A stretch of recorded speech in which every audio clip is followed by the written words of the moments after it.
我中的战斗。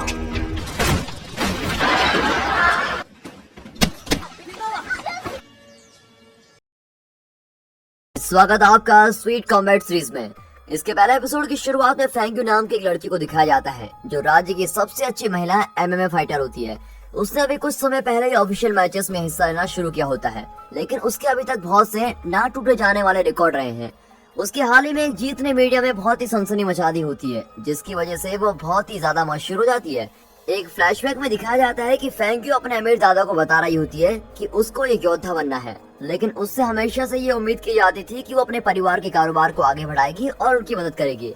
इसलिए उसके दादा उससे बहुत निराश हो जाते हैं कि इसने एमएमए फाइटर चूज किया। फिर मिंग टाइन नाम के एक व्यक्ति को दिखाया जाता है जो एक जवान लड़का है और जो मकाऊ में रहता है। उसके 2 छोटे भाई बहन हैं जो स्कूल पढ़ रहे होते हैं। जब से उन्हें उनकी माँ ने छोड़ा और जब से उनके पिता गुजर गए, तब से वही उन दोनों की जिम्मेदारी ले रहा है। मिंग टाइन के छोटे भाई को टीवी पर एमएमए लड़ाई देखना बहुत ही पसंद है और उसकी पसंदीदा योद्धा फेंग्यू ही होती है, जिसे वो रानी कहकर बुलाता है। और अपने छोटे भाई बहन की जरूरतों को पूरा करने के लिए मिंग टाइन को कॉलेज छोड़ना पड़ता है और वहाँ के एक रेस्टोरेंट में खाना डिलीवर करने का काम करना पड़ता है। और अभी वो अपनी पढ़ाई जारी रखने के लिए एक अच्छी स्कॉलरशिप के साथ कॉलेज में एडमिशन पाने के लिए पूरी कोशिश कर रहा होता है। अब एक दिन काम पर उसे एक मार्शल आर्ट के अध्यापक को खाना डिलीवर करने का काम मिलता है और ये काम थोड़ा मुश्किल होता है क्योंकि जिस जगह खाना पहुंचाना होता है वो जगह उसके रेस्टोरेंट से 20 मिनट की दूरी पर होती है, लेकिन जिसको खाना चाहिए होता है वो 15 मिनट से कम समय में खाना चाहता है। और फिर समय के कम होने की वजह से हमें दिखाया जाता है कि मिंग टाइन कितना तेज है। उसको छोटे छोटे सारे रास्ते याद रहते हैं, हर गली याद रहती है। उसने एक तरह से शहर की सभी सड़कें याद कर रखी होती है कि कहाँ से कहाँ जाना है, जिसकी वजह से उसका काम बहुत ही आसानी से हो जाता है। लेकिन जब वो अपनी मंजिल तक पहुंचने वाला होता है, उसको सड़क पर सामान बेचने वाले एक गरीब औरत दिखाई देती है जो अपने ठेले से गिरने वाले कुछ फलों को उठा रही होती है और अपने ठेले को रोकने की कोशिश करती है। तभी मिंग टाइन उसकी मदद करने की कोशिश करता है और उसका ठेला सड़क पर आगे बढ़ रहा होता है। और तभी हमें एमएमए की योद्धा फेंग्यू को दिखाया जाता है और वो ठेले को रोकने के लिए उस पर एक लात मारती है, जिससे वो रुक जाता है। लेकिन इससे अच्छा होने की जगह बुरा हो जाता है। वो ठेला टूट जाता है और सारे फल खराब हो जाते हैं। और फिर जब मिंग टाइन फेंग्यू को बूढ़ी औरत से माफी मांगने के लिए कहता है, तो जो भी नुकसान हुआ होता है वो उसके पैसे देती है और वहाँ से चली जाती है। मिंग टाइन उस लड़की की इस हरकत को देखकर बहुत चिढ़ जाता है और फिर खाना डिलीवर करने के लिए अपने रास्ते पे निकल जाता है।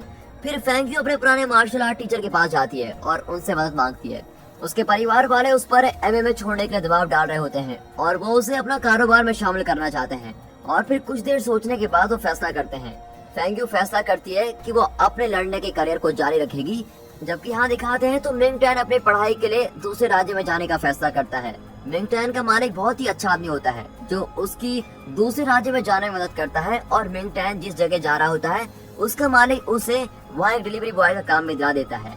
यहाँ तक वो उसको कुछ पैसे देकर उसकी जरूरत का सामान भी दिला देता है।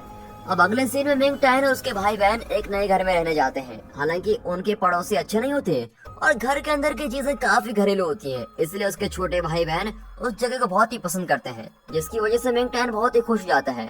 और फिर घर को संभालने से पहले वो अपने और अपने गुरु की एक फोटो दराज पर रखता है, जिसे देखकर पता चलता है कि वो पहले बॉक्सिंग सीखता था, लेकिन अपने गुरु की मौत के बाद उसने वो सब कुछ छोड़ दिया। इसके बाद मिंग टाइन अपने भाई बहन को स्कूल छोड़ने के बाद अपनी नई जॉब पर जाता है और फिर आखिर में पहली बार अपने नए कॉलेज में जाता है। वो ज़ेंगजी सबसे अच्छा स्पोर्ट्स कॉलेज होता है। इस साल से पहले वो पूरा कॉलेज लड़कियों का था, लेकिन अब मिंग टाइन सबसे पहले वो लड़का है जो उस कॉलेज में जा रहा है। हालांकि जब वो अंदर जाता है तो उसको पता चलता है कि कॉलेज में सैकड़ों लड़कियां हैं और उनके बीच में वो अकेला लड़का है। वो हैरान होता है और सोचता है कि उसने कॉलेज का नाम गलत तो नहीं पढ़ा, क्योंकि वहाँ एक भी लड़का नजर नहीं आ रहा है।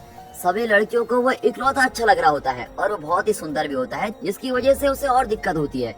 और अचानक से वो एक लड़के जैसे दिखने वाली लड़की से टकराता है जिसका नाम जाओमी होता है और उसे बॉक्सिंग और स्केटिंग करना बहुत ही पसंद होता है।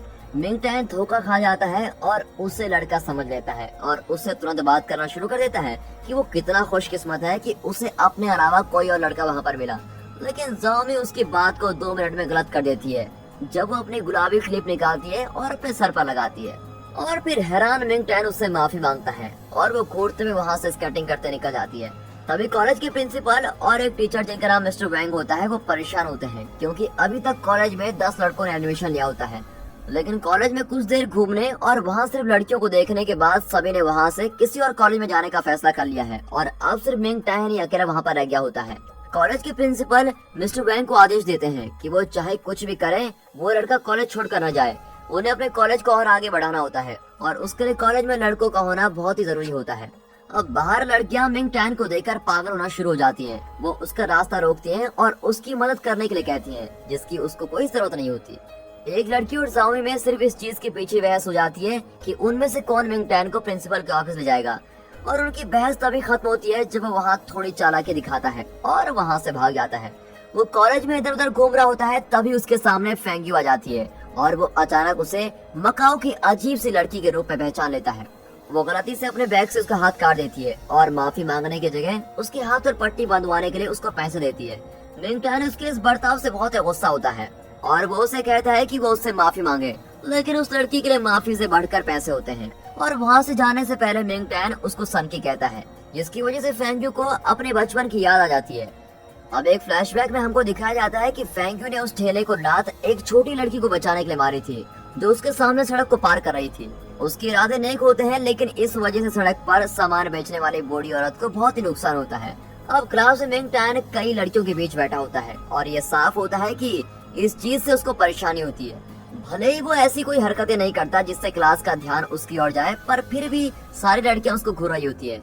इसी दौरान जाओमी और फेंग्यू कॉलेज की बॉक्सिंग क्लब में एक साथ ट्रेनिंग कर रहे होते हैं और इससे पता चलता है कि वो दोनों बहुत ही अच्छे दोस्त हैं जो बॉक्सिंग को बहुत ही पसंद करते हैं।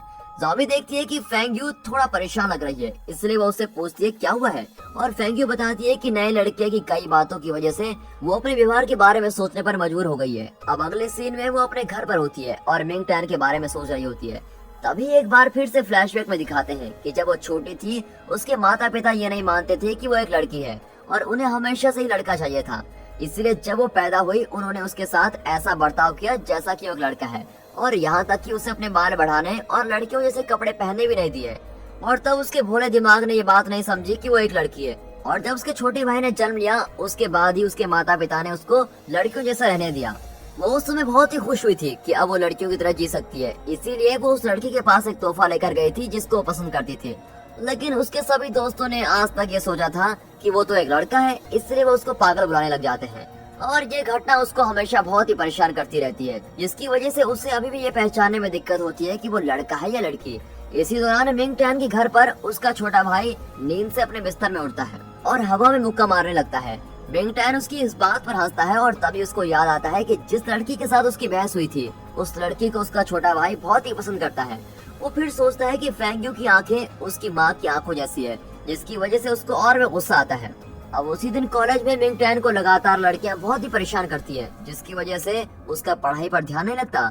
दूसरी ओर मिस्टर वैंग और प्रिंसिपल बहुत ही खुश होते हैं कि वो कॉलेज में रुकने के लिए मान गया है, लेकिन मिंग टैन दूसरे कॉलेज में जाने की सोच रहा होता है, चाहे वो थोड़ी कम स्कॉलरशिप ही क्यों न दे।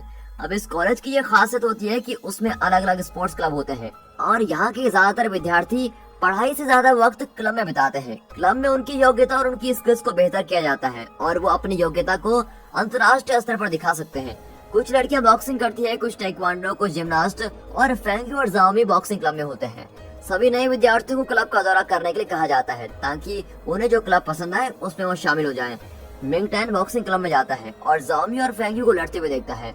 वो फेंग्यू के लड़ने के तरीकों को देखकर बिल्कुल ही हैरान रह जाता है और उसके लड़ने का तरीका बिल्कुल उसके गुरु की तरह होता है। वो मान लेता है कि शायद उसने भी उसके गुरु से बॉक्सिंग सीखी होगी, लेकिन फिर वो इस बात को नहीं सोचता। लड़कियां मिंग टैन को उनकी क्लब में शामिल करने के लिए जबरदस्ती करती है और एक दूसरे से लड़ने लग जाती है। अब उनसे छुटकारा पाने के लिए मिंग टैन उस क्लब में शामिल नहीं होता जो उसको पसंद होता है और वो स्विमिंग क्लब में शामिल हो जाता है जिसमें बहुत ही कम लोग होते हैं। वो बड़े ही आत्मविश्वास के साथ पूल में जाता है और टीचर के आने का इंतजार करते हुए पूल में छलांग लगाने लगता है, लेकिन अजीब तरीके से पूल में बहुत सी मछलियां आ जाती हैं। एक औरत उसको बताती है कि इस क्लब में कम लोगों के होने की वजह से स्विमिंग क्लब को बंद कर दिया गया था और स्विमिंग पूल अब एक मच्छरों के पूल में बदल गया है। और अब मिंग टैन थोड़ा निराश होता है और वो कॉलेज बदलने का फैसला करता है, चाहे उसे वहाँ ज्यादा पैसे क्यों न देना पड़े। वो ये बात बताने के लिए मिस्टर वैंग के पास जाता है, जो उससे भीख मांगता है कि वो कॉलेज में रुक जाए प्लीज। यहाँ तक कि वो मिंग टैन की एक तस्वीर खींचते हैं ताकि जो वो लड़कियों के लिए हॉल के नीचे बाथरूम बना रहे हैं उसके आगे लगा सके, लेकिन मिंग टैन इससे भी खुश नहीं होता। उसके बार बार प्रार्थना करने से मिस्टर वैंग उसे बताते हैं कि दूसरे कॉलेज में जाने का तरीका बहुत ही आसान है। उसे सिर्फ एक फॉर्म भरना है और कॉलेज के फिलिंग बॉक्स में डालना है। मिंग टैन वैसा ही करता है जैसे उसको बताया जाता है, लेकिन उसके सामने एक परेशानी आ जाती है। जब वो उस फॉर्म को डालने जा रहा होता है तो औरतों का एक झुंड जो कॉलेज से सबसे पहले पास हुआ होता है, वो उसको रोकने के लिए उसके सामने आ जाती है और उन्हें कॉलेज के प्रिंसिपल ने भेजा होता है ताकि मिंग टैन फिलिंग बॉक्स तक न पहुंच पाए। वो औरतें उसको बहुत ही आसानी से हरा देती हैं और वापस उसको मिस्टर बैंक के पास भेज देती हैं। वो उसे दूसरे कॉलेज में जाने के लिए मना कर देते हैं और उसके सामने पहले से बेहतर प्रस्ताव रखते हैं। वो उससे वादा करते हैं कि वो उसके लोन के समय को 30 साल बढ़ा देंगे, जिस पर उसको कोई भी अलग पैसे नहीं देने होंगे और मिंग टैन फ्री में पढ़ाई कर सकेगा अगर वो उनकी बात मानता है तो। और उसकी अभी की हालतों की वजह से वो इस अवसर को ठुकराना नहीं चाहता, लेकिन अभी भी कॉलेज में हजारों लड़कियों के बीच वो इकलौता लड़का होता है और फिर आखिरकार वो उनकी बात मान जाता है। अब बाद में मिंग टैन बाथरूम में कपड़े बदलने जाता है, लेकिन उसे पता चलता है कि वो गलती से लड़कियों के बाथरूम में चला गया है और तभी उसके सामने बिना कपड़ों के फेंग्यू आ जाती है जो उसको लात मारकर जमीन पर गिरा देती है। अब इसके बाद जाओमी, फेंग्यू और टेक्वांडो क्लास के उनके दुश्मन आइसक्रीम की दुकान पर होते हैं और बड़ी बहस कर रहे होते हैं कि स्ट्रॉबेरी स्वाद का आखिरी स्कूप कौन लेगा। अब इसी दौरान दिखाते हैं तो मिंग टैन खाना देने जा रहा होता है जब उसको देखता है कि कुछ लड़के एक छोटे बच्चे को सड़क पर परेशान कर रहे होते हैं। वो लड़के की वहाँ से भागने में मदद करता है, लेकिन बदले में वो लड़के उसको पकड़ लेते हैं। वो उसको एक खुले मैदान में लेके जाते हैं और उसको धमकाने लगते हैं। तभी वहाँ वो लड़की आ जाती है। पहले तो वो इस समस्या को बातों से सुलझाने की कोशिश करती है, लेकिन जब वो हाथापाई पर उतर आते हैं तो लड़ाई शुरू हो जाती है और एक लंबी और मनोरंजक लड़ाई के बाद लड़कियां और मिंग टैन उनको वहाँ से भगा देते हैं। मिंग टैन उनका बहुत ही एहसानमंद होता है और इस हादसे के बाद वो सब बड़े अच्छे दोस्त बन जाते हैं। उन लड़कियों की वजह से कॉलेज की जिंदगी उसके लिए अब इतनी बुरी नहीं रहती। भले ही इस रास्ते में उसको समस्याओं का सामना करना पड़े, वो अपना सफर न खत्म करने का फैसला करता है और जैंगजी कॉलेज में ही रुकने का फैसला करता है। और दोस्तों, इसी के साथ ये पहला एपिसोड यहाँ पर खत्म होता है।